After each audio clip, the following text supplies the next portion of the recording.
Penyanyi Krisdayanti menyusul sang suami, Raul Lemos ke Timor Leste. Diketahui, Raul Lemos memang jarang berada di Indonesia bersama Krisdayanti dan dua anak mereka. Sementara itu, Krisdayanti juga tengah disibukkan dengan posisinya menjadi anggota DPR RI. Krisdayanti membeberkan alasan dirinya dan Raul Lemos sulit bertemu.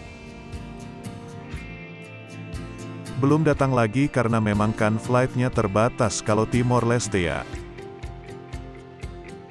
Lagi ada pekerjaan-pekerjaan yang memang harus diselesaikan dulu. Yang penting doa dari jauh nggak putus, terang Krisdayanti. Melalui unggahan Instagram story @krisdayantilemos pada Senin, tanggal 10 Oktober tahun 2022, Krisdayanti membagikan momen dirinya melakukan perjalanan menuju Timor Leste. Selain itu, Krisdayanti juga membagikan momen dirinya dijemput oleh Raul Lemos untuk menuju ke rumah.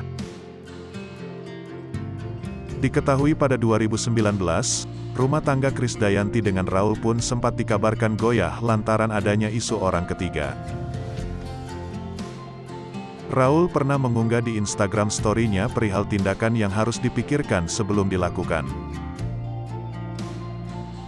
Namun, unggahan tersebut tak berlangsung lama lantaran sudah dihapus oleh Raul. Banyak yang menduga jika unggahan tersebut ditujukan Raul kepada Krisdayanti.